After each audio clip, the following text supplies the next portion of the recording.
Assalamualaikum warahmatullahi wabarakatuh. Yang saya pertanyakan di sini, apabila Nur Muhammad dikatakan Nur Muhammad sudah meliputi diri yang makhluk tadi,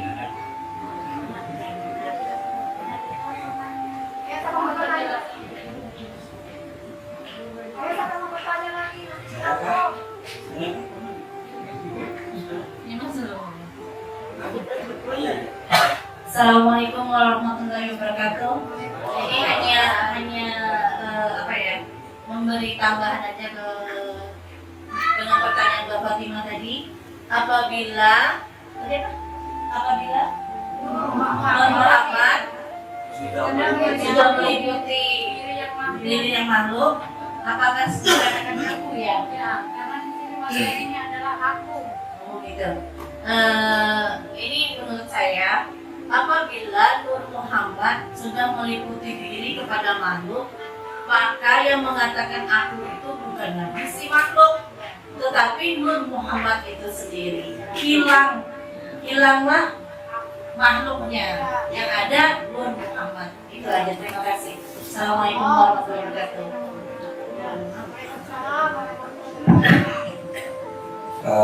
Baik, Paman masih mau lanjut?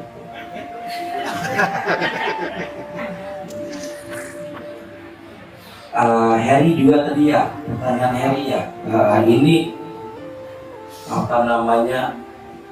memperjelas lagi. Jadi apa yang sudah diuraikan Paman Johan, kita tidak bisa katakan salah, sudah benar. Hanya saja diperjelas lagi, ya, diperjelas lagi supaya lebih terang lagi dan akhirnya bisa untuk meyakininya, ya. Apa perlu pertanyaan lagi ya? Ini sudah setengah 11 nih. Nah, 2 pertanyaan ini mungkin sampai pagi kalau mau dijelaskan. Nah, ya kan? Duduk kah berdiri? Hah? Duduk kah berdiri?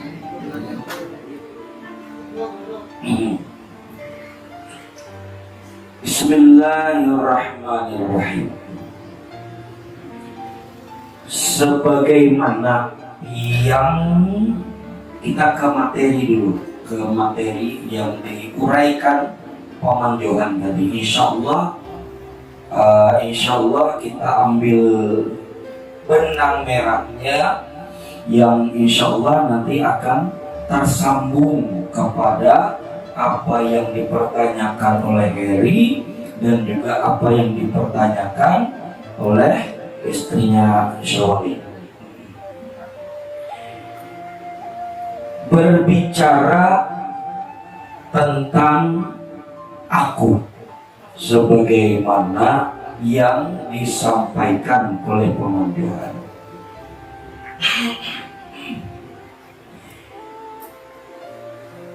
Apa yang disampaikan tadi perlu dicerna baik-baik, perlu dipahami baik-baik bahwa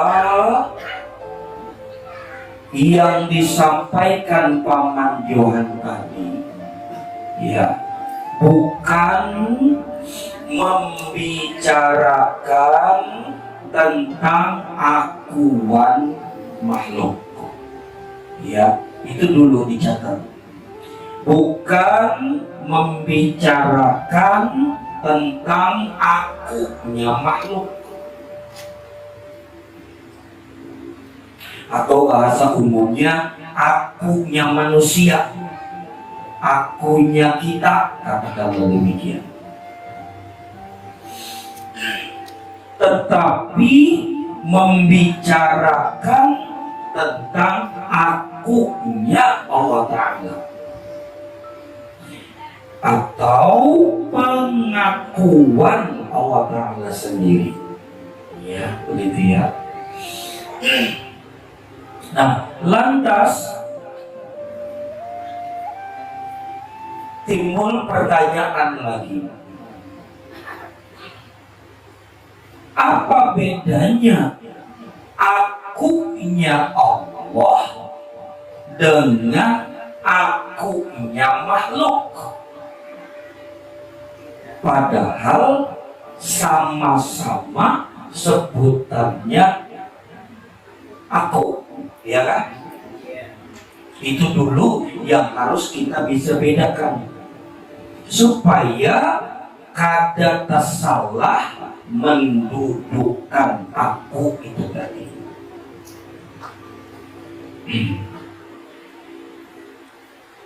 Di dalam pengetahuan tasawuf atau di dalam pengetahuan ilmu hakikat dan ma'rifat,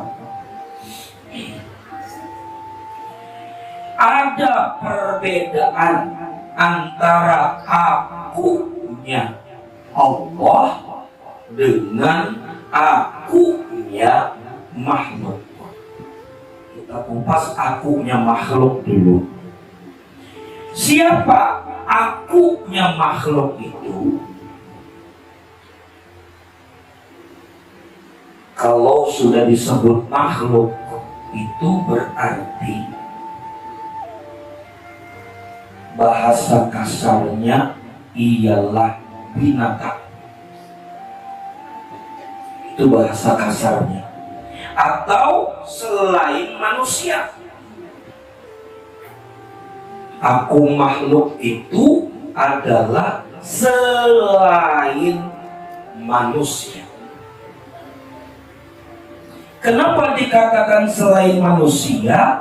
Karena hanya manusia yang dikatakan al-insanu sirri wa ana sirruhu. Manusia adalah rahasiaku, kata Allah, dan aku adalah rahasianya. Berarti selain manusia adalah makhluk. Lantas apa bedanya manusia dengan makhluk? Kalau di luar sana bahasa umumnya manusia itu pun makhluk. Tapi dalam pembahasan tasawuf, dalam pembahasan ilmu hakikat dan ma'rifat, yang dikatakan manusia ialah mereka yang sudah mengetahui rahasia Allah. Ingat, dalam pembahasan tasawuf, dalam pengetahuan hakikat dan ma'rifat, yang dikatakan manusia ialah orang-orang yang sudah mengetahui akan rahasia Allah.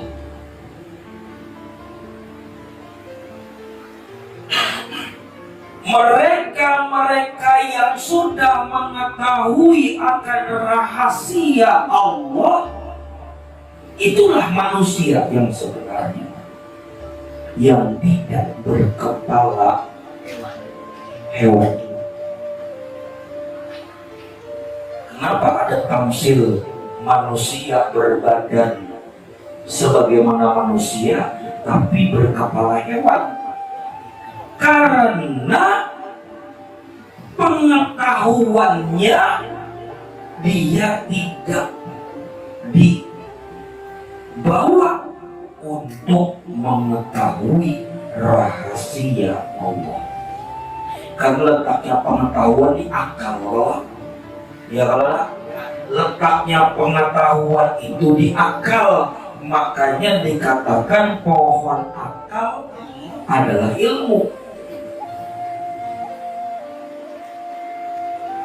Apabila pengetahuannya tidak dibawa untuk mengenal dan mengetahui rahasia Allah, berarti dalam hukum tasawuf, dalam hukum hakikat dan ma'rifat dia bukan manusia, melainkan makhluk.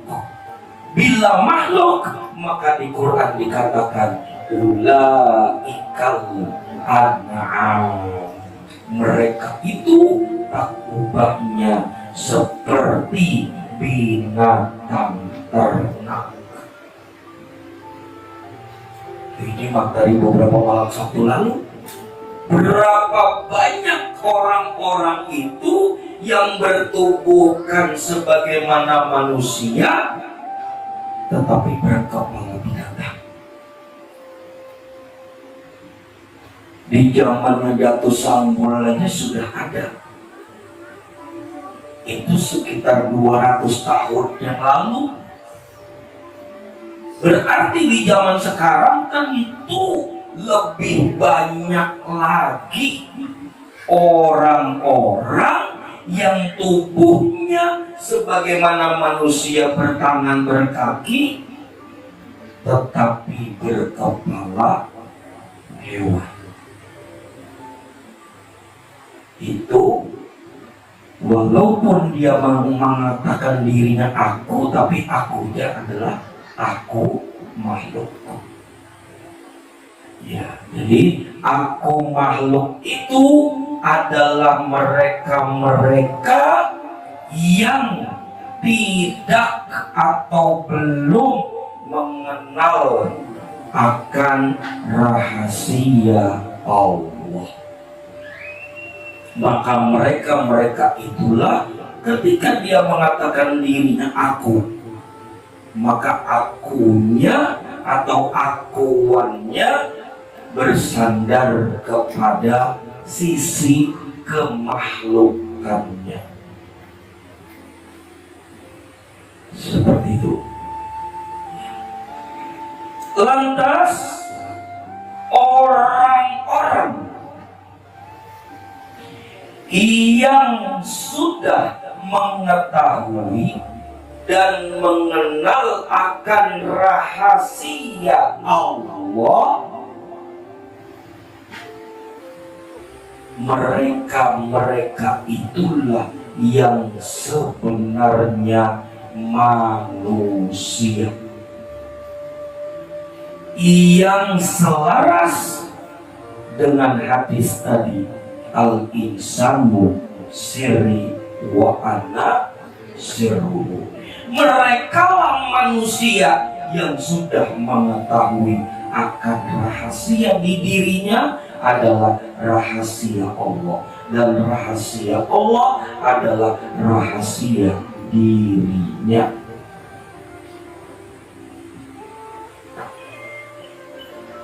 Mudah-mudahan pahamlah maksudnya lah, artinya garis besarnya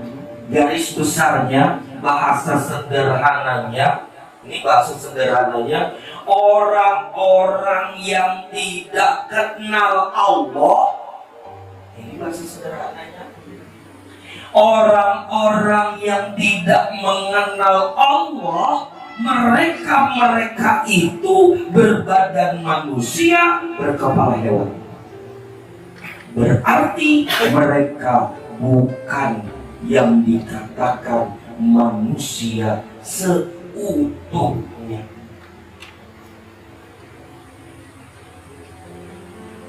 Wah, kayaknya kejam betul lah. Hah? Ya kan? Tapi memang begitu. Seandainya Allah membukakan hijab sehingga kasyaf bagi orang-orang yang dikehendakinya, maka niscaya mereka yang kasyaf itu akan melihat banyak orang-orang di luar sana yang bertubuhkan sebagaimana manusia tetapi kepalanya kepala binatang. Mungkin bisa lari kita melihat.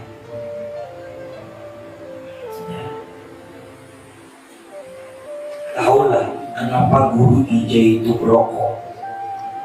Dasarnya, ya Allah, berokok tuh guru IJ lah. Begitu Begitu ditanya, kenapa Uwijaya berokok? Ada yang bertanya, lalu ujar Uwijaya, aku ini berokok untuk mengimbangi supaya kada tapi terlihat kejelekan manusia, supaya kada kelihatan keburukan orang tadi. Seandainya Uwijaya itu kada berokok, kelihatan manusia itu berkepala binatang. Beliau takut kehujat, kayak itu maksudnya. Beliau takut apabila melihat orang-orang itu banyak keburukannya, garis besarnya berkepala hewan, lalu kemudian takut menjelekkan, takut merendahkan, takut menghina, dan lain-lain sebagainya. Itu alasannya. Ini di Gurus Kumpul, Pak. Kalau kita berokok, memang dasar hendak berokok, ya kan? Tapi orang-orang arif billah, mereka punya alasan. Kada sekadar berokok kada, ada alasan. Mengopi ada alasan. Itu orang arif billah. Kalian aja Pak mungkin gak ada kebingungan, kalau saya berapa kali bisa sampai 4 bungkus sehari semalam. Apalagi kalau sudah sambil bekesan ini bisa lebih. Habis Indomaret, Kamel putih, bohong sini semua. Ya, jadi aku makhluk ini untuk membedakan, ya, dengan membedakan pengertian aku. Aku makhluk ialah mereka yang tidak mengetahui kan rahasia Allah, atau mereka yang belum mengenal Allah, maka mereka itulah makhluk. Akuan dirinya tidak bisa dikatakan ini aku Tuhan, tidak bisa. Sedangkan akuan Allah hanya pantas ternyatakan pada mereka yang sudah mengetahui atau mengenal rahasia Allah. Itu perbedaannya. Lalu kita kupas. Ini masalah aku tadi sudah lah. Pertanyaannya Heri, apa geram tadi lah? Rasa sama apa tadi?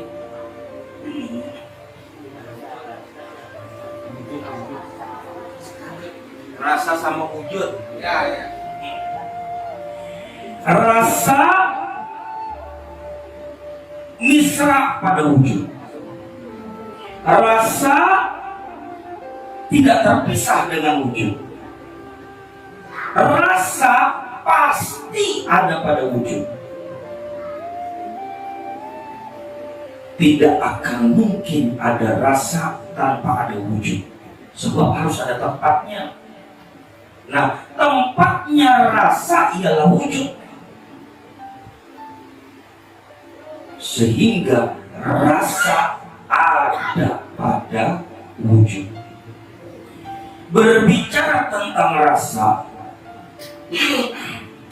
maka berarti kita mencari tahu tentang wujud. Nanti akan ketemu rasa yang dimaksud. Karena maksud di sini kan bukan rasa asam, asin, manis, pahit, ya kan? Bukan rasa itu yang dimaksud. Tapi yang dimaksud ialah zauqilah.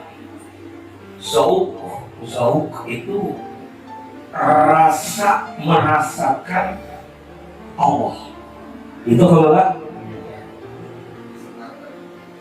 rasa merasakan Allah itu namanya zauq. Itu yang dimaksud Heri. Nah itu tempatnya pada wujud, ada pada wujud, tidak terpisah dengan wujud. Maka berarti kita ketahui wujud itu dulu apa? Definisinya, wujud artinya ada. Ya, wujud artinya ada. Inikah wujud? Bukan, ini sosok. Kita terkadang tersalah mengartikan ini wujud, bukan. Yang nampak terlihat ini sosok.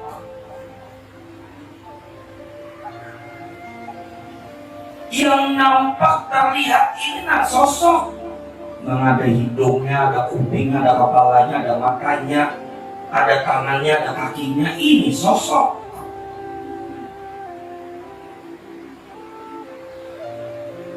Atau bahasa uka-ukanya itu penampakan. Nah ini penampakan beratan.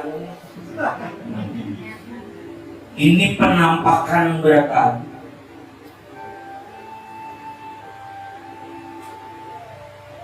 Bukan wujud. Definisinya wujud itu artinya ada. Nah lalu kita jelaskan. Yang penting dulu jangan tersalah memaknai wujud itu bukan yang terlihat. Karena wujud itu bisa saja sesuatu yang tidak terlihat oleh mata. Karena arti wujud artinya ada. Yang ada itu tidak mesti terlihat mata. Ya Allah.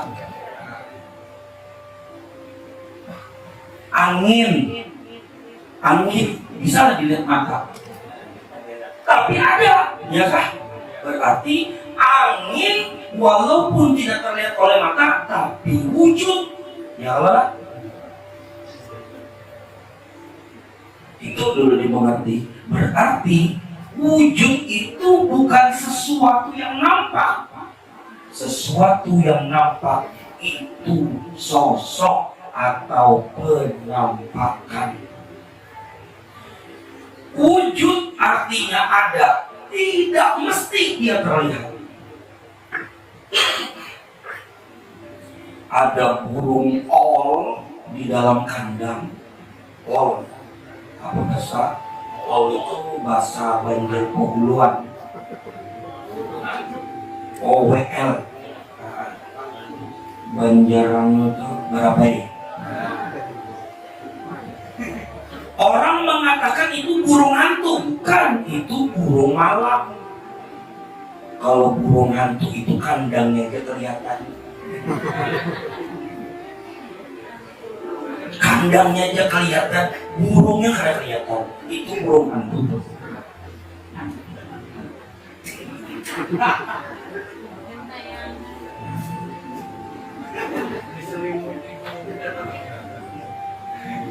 Jual burung hantu aja, ternyata burung malam yang dijual. Kalau jual burung hantu itu kandangnya tapi kan kita lihat burung.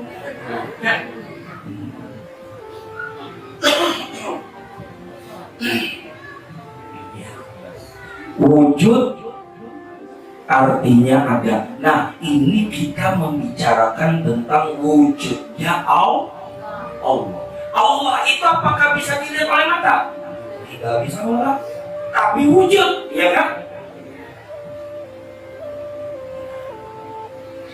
Dikatakan tadi dalam pembahasan bahwasannya manusia itu adalah wujudnya Allah, begitu kan tadi?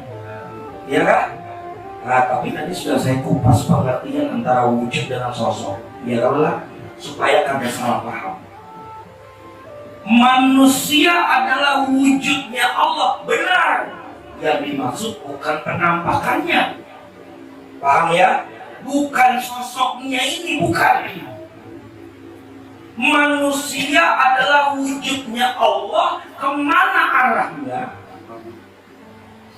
manusia tadi di awal di depan dikatakan adalah orang-orang yang mengenal rahasia Allah, ya kan? Itu pertama. Kedua, pada manusia ada zahir, ada batin, ya kan? Lebih spesifik lagi, ada roh, ada jasad.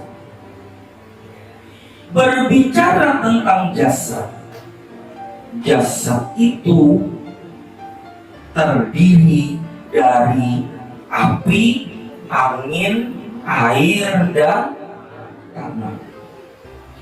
Api berasal dari Nur Muhammad. Apakah Nur Muhammad terlihat oleh mata? Tapi wujud. Angin terdiri dari Nur Muhammad. Apakah Nur Muhammad terlihat oleh mata? Tidak, tapi wujud.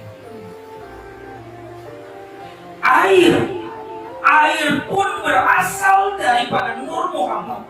Sekali lagi, apakah Nur Muhammad terlihat oleh mata? Tidak, tapi wujud.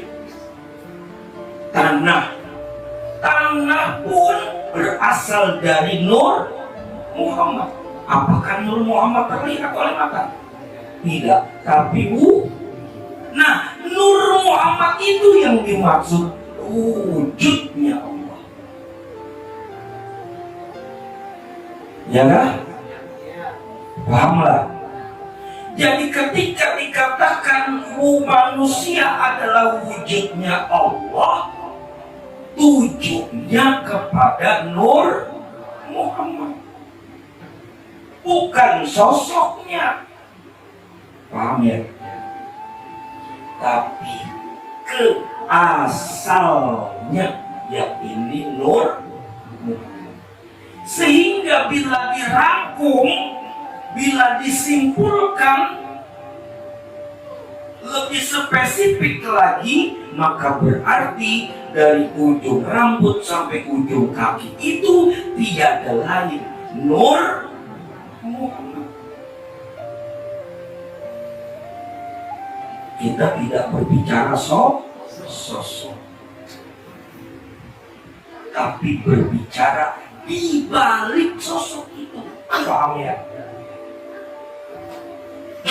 Nah, apakah yang dikatakan manusia tadi, yang mereka itu adalah orang-orang yang sudah mengenal Allah, mereka itu tahu bahwa jasadnya adalah Nur Muhammad. Tahu pastinya kan?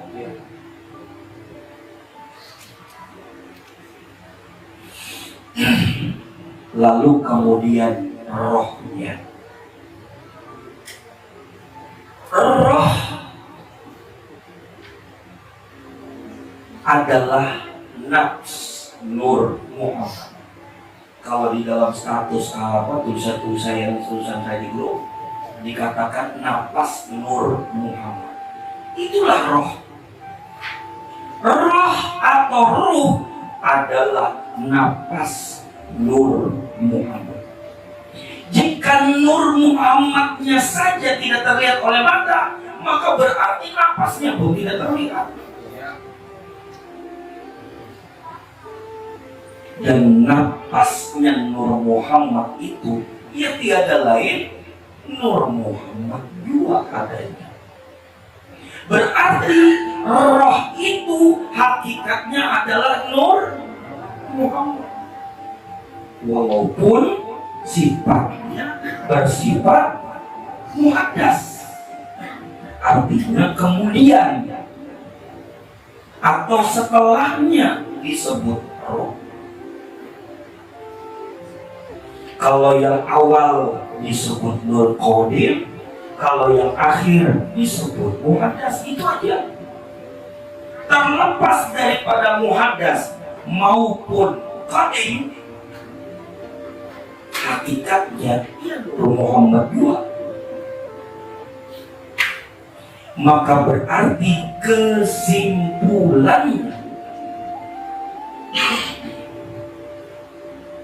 kesimpulannya Nur Muhammad itulah wujudnya Allah.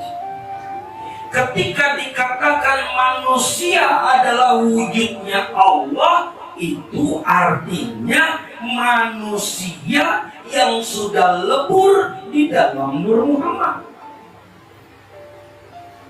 Maka wujud manusianya atau wujud insannya sudah tergantikan kepada wujud Nur Muhammad Zohiru wal Batinu.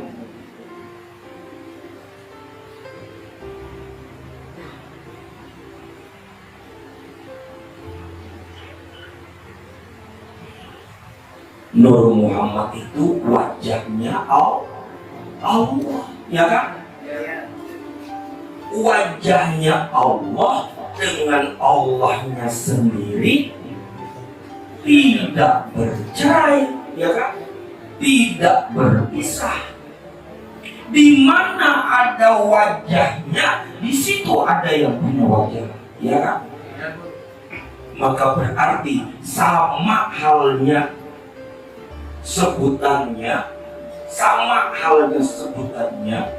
bila Nur Muhammad adalah wujud Allah, maka sama sebutannya Nur Muhammad adalah rupanya Allah atau wajahnya Allah.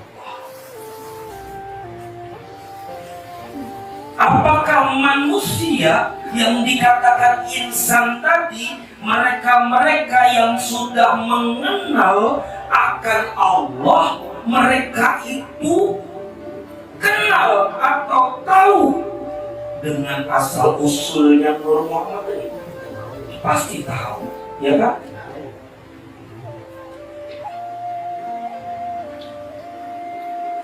Maka siapa yang dikatakan manusia tadi, ketika mereka itu sudah mengenal asal usul dirinya, bahwa jasad dan roh di dirinya hakikatnya adalah Nur Muhammad, dia yakin akan hal itu, maka mereka itulah manusia seutuhnya. Apa maksud seutuhnya? Badannya manusia, kepalanya juga manusia.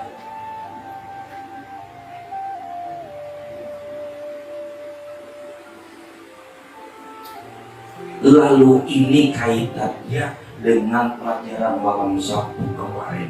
Mereka manusia tadi atau insan tadi yang sudah kenal akan Allah, tahu asal usul dirinya, roh dan jasad ialah berasal dari Nur Muhammad,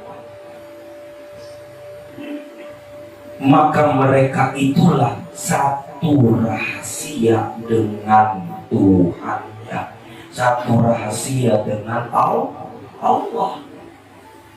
Dekat sekali hubungannya dengan Allah.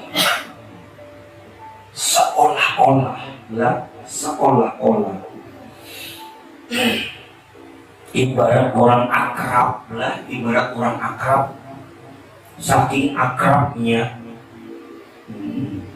datang kawannya ke rumah. Ini akrab benar tidak? Datang kawannya ke rumah, apa hujanan di rumah, anggap rumah seorang lah, ya kan? Anggap rumah seorang lah. Artinya apa? Anggap rumah sendiri. Bila dibahasakan, rumahku rumahmu, rumahmu rumahku. Begitu kan? Bila dibahasakan secara kasar lagi, aku ya kamu, kamu ya aku. Itu bahasa lebih kasar lagi sudah. Saking akrabnya Pak. Amunnya nggak makan ke dapur aja, buka tudung nasi itu, amunnya ada makanan makan. Anggap aja rumah seorang. Ada apakah di kulkas, kau buka, kau ambil aja, minum aja. Anggap aja rumah seorang. Tapi kalau goreng api luar lah. Soalnya kada isi kamar. Sudah begini juga. Amunnya goreng di luar aja, kada isi kamar.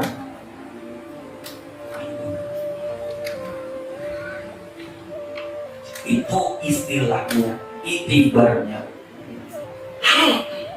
Nah, begitu pula si insan tadi yang sudah mengetahui akan rahasia Allah. Bila Allah mau berkalam kepadanya, seolah-olah berbisik di rasa nuraninya, berbisik di rasa rohaninya. Allah kalau berkalam kepada para kekasihnya, atau Allah apabila berkalam dengan hamba-hamba yang dekat dengannya, itu berbisik di nuraninya. Bukan pakai toa, bukan. Berbisik di nuraninya. Apa kata dia? Aku ya kamu. Kamu ya aku. Nah, kalau bahasa beberapa waktu terlalu, aku padamu. Hah? Dengarkah? Berarti kan berbisik. Aku padamu. Maksud aku padamu itu apa? Aku ya kamu, kamu ya aku.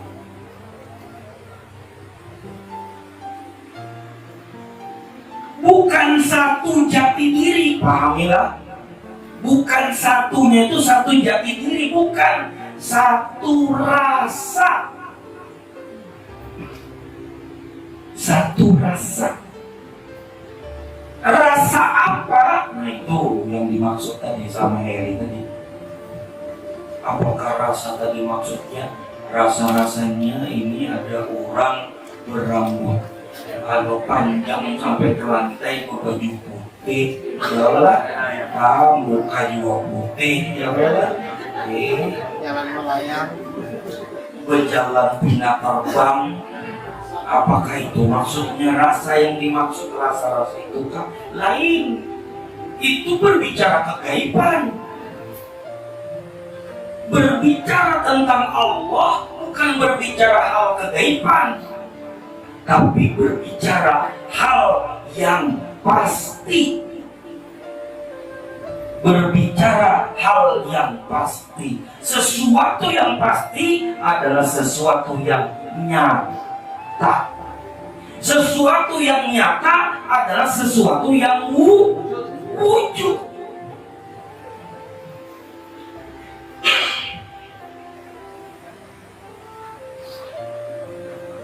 Mudah ya Allah. Berarti rasa itu ya wujud, ya kan? Bila kau yakin dalam bisik-bisik Allah tadi, bukan bisik-bisik tetangga, bisik-bisik Allah tadi, aku ya kamu, kamu yang aku, berarti kau tahu wujud Allah. Itulah rasa yang sesungguhnya. Berarti kau telah satu rasa dengan Allah.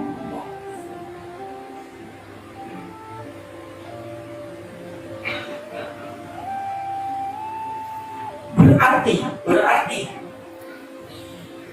ketika sudah satu rasa dengan Allah, lalu si dia ini tadi yang sudah satu rasa dengan Allah, lalu dia berkata, aku Allah. Apakah dia mengatakan dirinya aku Allah? Tidak. Dia hanya menyampaikan kata-kata Allah. Allah mengakui dirinya, aku Allah. Amunnya kada percaya, masih ragu, coba buka surah Toha ayat 14. Innani anallah ayat 14. Apa bunyinya? Nyaring-nyaring. Apa artinya? Apakah kalian mengakui Allah? Tidak. Apakah kalian mengakui diri kalian adalah Allah?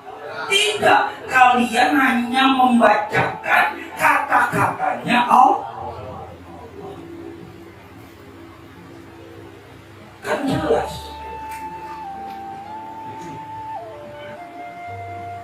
Innani anallah, ya kan? La ilaha illa ana. Sesungguhnya aku adalah Allah. Tidak ada Tuhan melainkan aku. Apakah kita mengakui diri kita Allah? Tidak. Tetapi kita hanya membacakan, menyampaikan keakuan Allah. Dia mengakui dirinya sendiri. Aku Allah.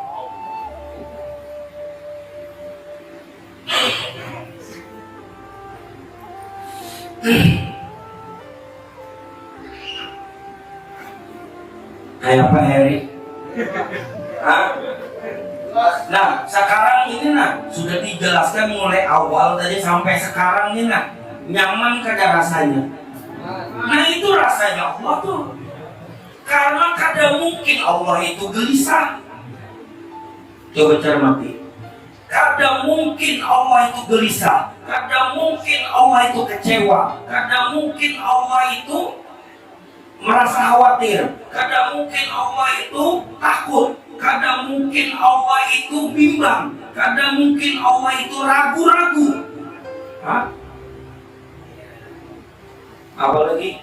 Apalagi kadang mungkin Allah itu putus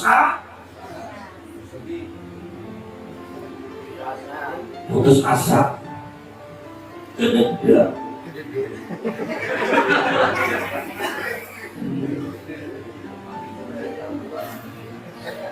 Itu transak pauluan nanya. Gak ada. Ini kalau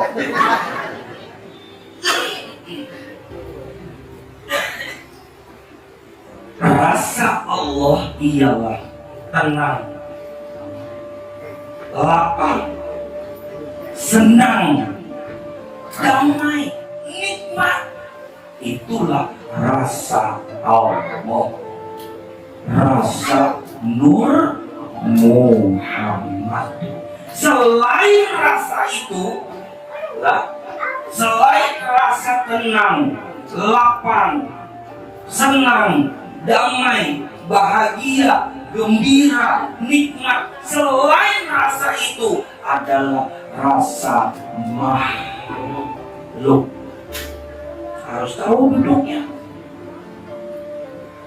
Bila saat ini aku gelisah, berarti makhluk meliputiku.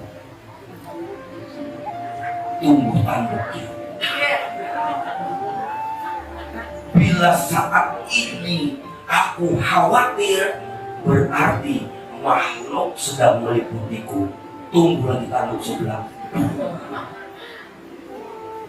Bila saat ini aku sedang risau, galau, bimbang, ragu-ragu, kecewa, putus asa, tambah banyak tanduknya.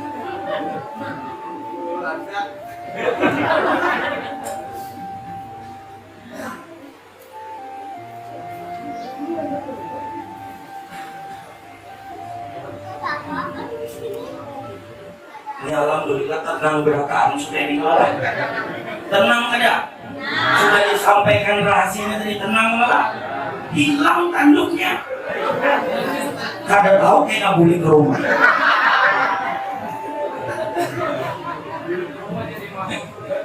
Boleh ke rumah. Iya kalau. Iya. gelisah, gundah, gulana, muncul lagi tanduk. Syukur-syukur karena itu kepala hewan lagi. Kenapa? Karena sudah tahu rahasia Allah. Syukur-syukur karena itu kepala hewan lagi. Tapi bertanduk masih bisa. Nah, syukur-syukur karena itu kepala hewan lagi. Tapi tumbuh tanduk masih bisa. Ya bersyukur ya lah. Yang penting kada berkepala binatang. Tinggal bagaimana mengatasi supaya tanduk itu kada tumbuh-tumbuh. Itu aja lagi.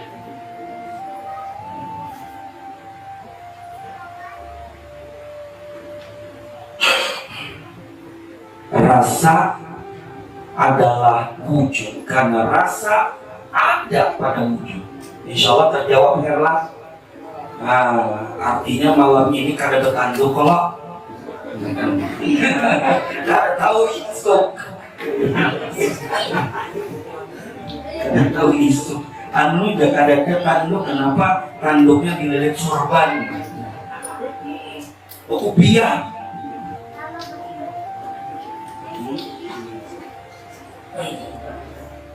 Nur Muhammad sudah meliputi makhluk.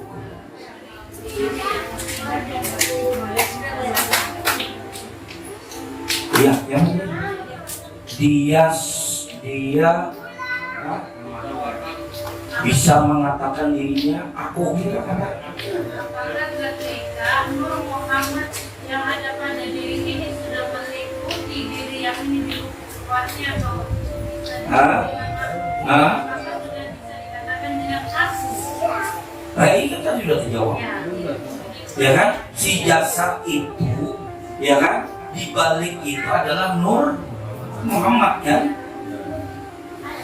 Tinggal apa? Tinggal si dianya, si insan yang sadar akan asal usul dirinya tadi, ya. Ketika dia mengatakan aku, gitu ya, dia sudah tahu. Oh, ini maksudnya aku, dia bukan aku. Ya lah. Itu diri seorang yang tahu. Diri seorang yang tahu.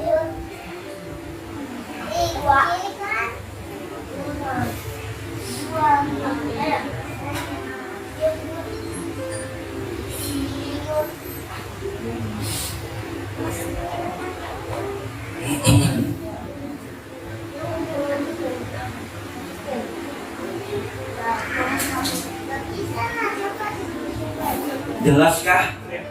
Hah? Jelaskah? Nah, aku yang itulah yang diuraikan Paman Yohan di awal-awal tadi. Akulah pemilik sekalian alam. Akulah raja sekalian raja-raja. Akulah penguasa yang menguasai sekalian raja diraja seluruh sekalian alam, katakanlah begitu. Aku tadi itu sebagaimana kita membaca inami Allah tadi, ya kan? Seperti itu. Ya, insya Allah paham sudah. Jadi ketika tahu maksud si aku tadi itu siapa, insya Allah kan ke diri kita lagi sudah kada ke makhluk lagi, karena memang kada ada lagi makhluk di diri. Kenapa dikatakan kada ada lagi makhluk di diri? Karena sudah tahu, mengerti dan mengenal asal usul di diri.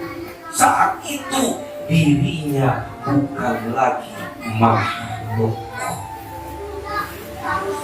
Dirinya bukan lagi makhluk, tetapi apa sebutannya? Abdul atau Abdullah. Dia tidak lagi disebut makhluk, tapi dia disebut Abdul atau Abdullah. Apa? Hamba Allah. Apa arti hamba dalam definisi tasawuf? Yaitu hamba adalah bayang-bayang kenyataan zat Allah Ta'ala wajibal wujud. Itulah hamba. Kenapa dikatakan dirinya adalah bayang-bayang kenyataan zat Allah Ta'ala wajibal wujud? Karena Nur Muhammad sudah meliputi dirinya zahir wal batin, jasad dan roh.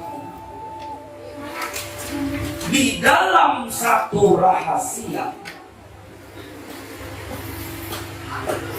kalau Bapak Johan bilang tadi rahasia itu ya rasa, ya kan? Di dalam satu rahasia atau di dalam satu rasa, apa? Ahmad, Ahmad, Ahmad, Ahmad, Ahmad, Ahad, Muhammad, Ahad, Muhammad, Ahad, Muhammad, Ahad, Ahad. Ya kan? Allahumma sholli ala Muhammad. Cukup sekian apa yang disampaikan di malam hari ini. Kayaknya pingarasa kurang ini. Kalau dirasakan kayaknya pinanya kurang masih. Nah, apa namanya? Kayak gantung lah. Berarti mau sampai pagi ini ceritanya. Nah,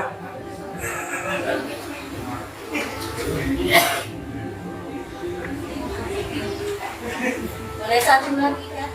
nah ya kalau yang punya acaranya nanggung. Nah, nah. Itu nang security aja belum turun-turun lagi, jangan masuk malam.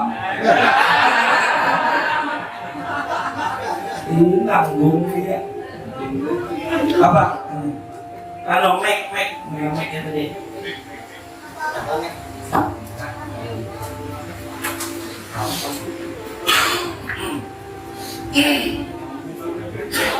Assalamualaikum warahmatullahi wabarakatuh. Dikatakan tadi bahwasanya Allah itu tidak bisa dilihat dengan mata. Iya. Terus bagaimana ketika seseorang itu dia melihat nyata Allah itu turun ke bumi? Iya. Apakah itu mata jahirnya yang melihat atau dia secara batin terrefleksi ke mata jahirnya? Iya.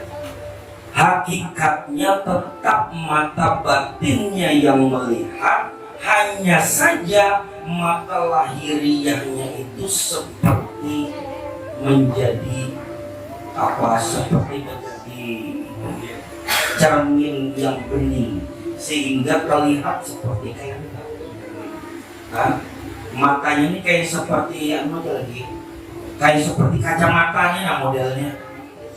Nah, rasanya mata yang melihat, padahal di sini dia batin yang melihat tembus ke mata jati. Begitu hakikatnya mata. Dahulu ada seseorang yang datang menemui Syekh Abdul Qadir Al-Jilani.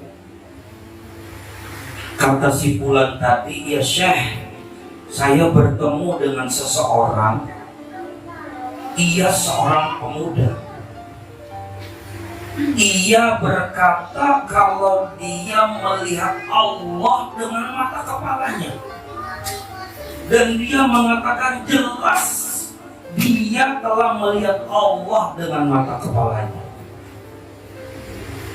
Lalu kata Syekh Abdul Qadir Jilani, bawa dia ke sini.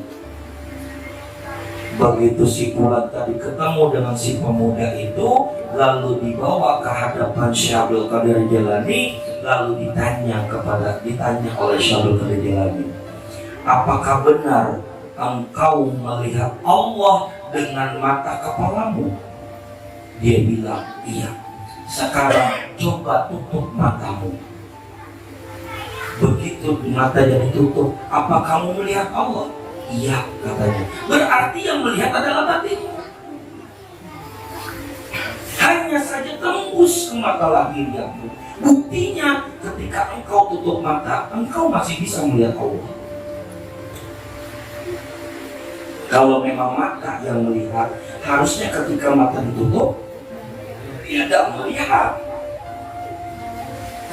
Dari situ baru si pemuda tadi sadar, iya, saya membenarkan bahwa ternyata yang melihat adalah batinku. Hanya saja tembus ke mata lahirnya, sehingga seolah-olah seperti nyata melalui mata lahirnya telah melihat. Itu maksudnya.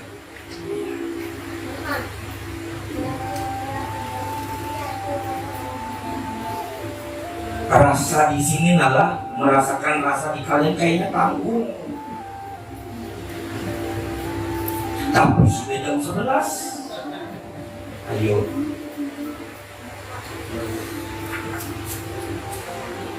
Satu lagi nak, boleh dikasih kesempatan. Satu lagi. Jangan satu album, jangan satu aja. Ayo. Assalamualaikum.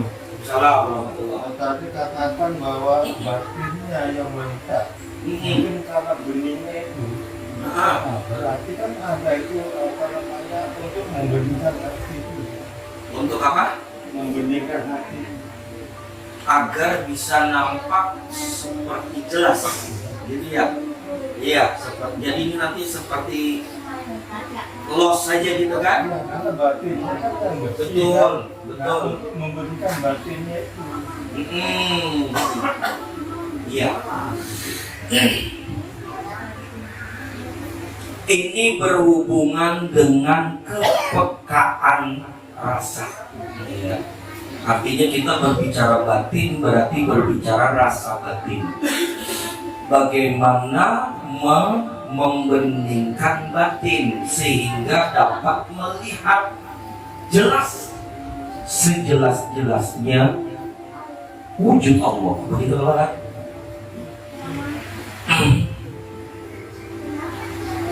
Jalannya ialah dengan amaliyah. Amaliyah yang dirutinitaskan, amaliyah yang didominankan, amaliyah yang diistiqomahkan. Pertanyaannya, amaliyah apa? Amaliyah yang terkait dengan keyakinan. Amaliyah yang hubungannya kepada keyakinan.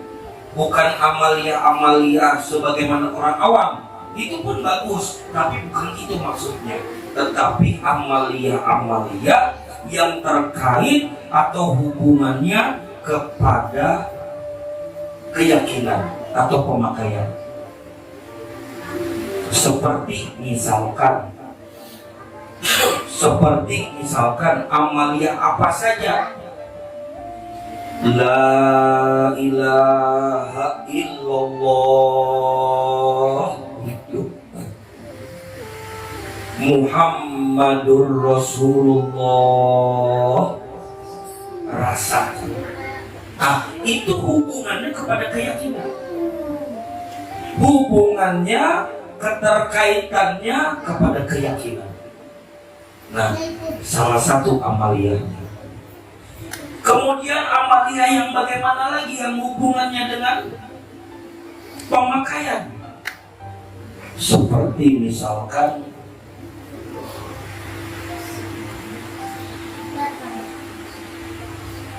apa? Ada yang ingat?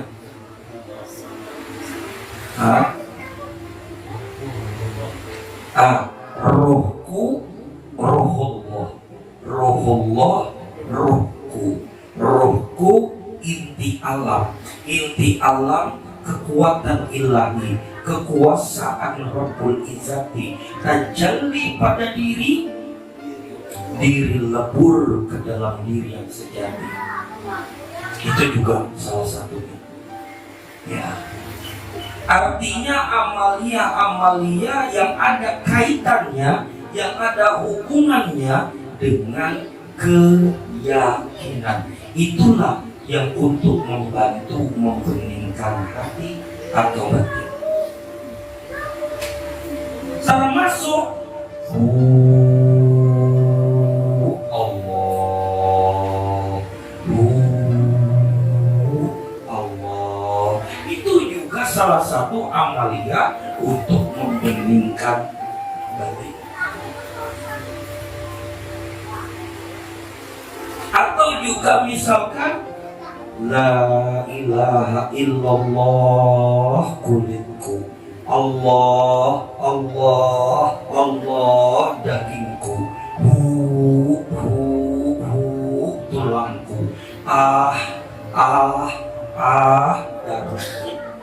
Allahu Akbar. Takut beliau. Itu juga untuk membeningkan hati, karena amalia-amalia yang terkait dengan keyakinan. Nantinya dia akan mengasah kepekaan rasa di diri kita, sehingga bisa seperti ibu bilang tadi, bisa saja nantinya dia akan seolah-olah seperti melihat oleh mata jahir Allah turun ke bumi.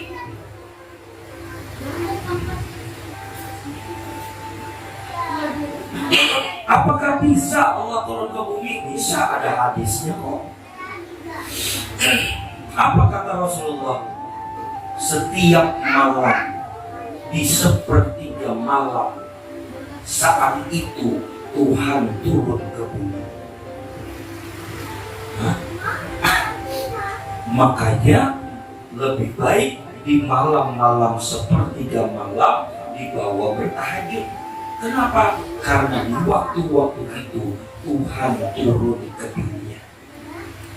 Itu sabda Nabi.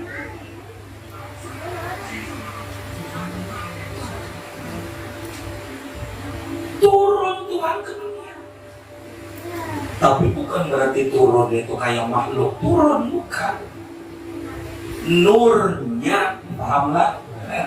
Nurnya yang turun itu nurnya. Hakikatnya yaitu juga karena nur itu wajahnya. Nah,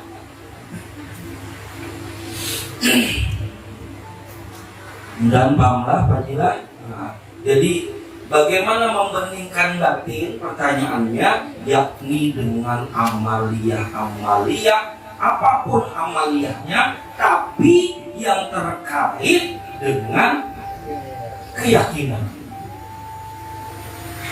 Kalau saya ibaratkan, diitibarkan terakhir, ilmu yang dipelajari yang bersifat teori, bersifat pengetahuan ilmu yang disampaikan, apapun ilmu yang dibicarakan, baik di malam Sabtu maupun di muzakarah, ilmu yang disampaikan ibarat sebuah lukisan pola di atas kertas. Membuat pola berdasarkan ukuran-ukurannya yang real, yang spesifik, ukuran-ukuran yang memang rinci. Ini sekian, ini sekian, ini sekian. Oh, modelnya seperti ini, oh modelnya seperti ini. Jadi pola itu ilmu. Tapi apakah pola itu bisa dipakai di badan? Bisa dipakai di badan? Tidak. Bagaimana pola itu supaya bisa dipakai di badan? Maka jahitlah kainnya berdasarkan pola yang sudah ada, sesuai dengan ukuran-ukuran yang akurat. Nah, menjahit kain tadi berdasarkan pola dalam tulisan di kertas tadi, itulah itibar amalia amalia. Jadi amalia yang diamalkan yang terkait dengan keyakinan itu adalah menjahit baju.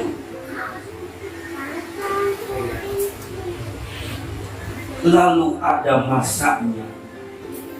Ketika jahitan itu sudah jadi selesai, polanya pola baju, pola pakaian. Terjahitlah kain tadi berdasarkan pola-pola yang sudah ada, lalu jadi pakaian. Setelah jadi, tinggal pakai. Gitu loh kan? Pembelajaran kita beberapa bulan lalu, al-yakin sama dengan pemakaian, ya kan? Bagaimana engkau mau memakai baju, bajunya aja belum ada, yang ada cuma pola. Serasa sudah pakai baju, padahal masih berupa pola. Kalau engkau mau memakai baju yang sesuai dengan ekspektasi, itu sudah. Maka jahitlah kainnya berdasarkan pola. Sehingga ketika sudah jadi sesuai dengan itu tadi, ekspektasi, maka engkau akan bisa memakai baju itu. Ya, ketika baju itu sudah jadi, engkau pakai. Lalu apa kata Abu Mansur Al-Hallaj? Apa kata Abu Mansur Al-Hallaj?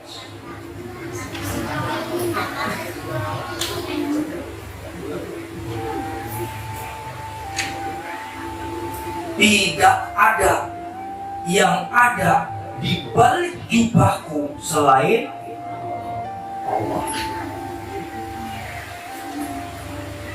Tidak ada yang ada di balik jubahku selain Allah.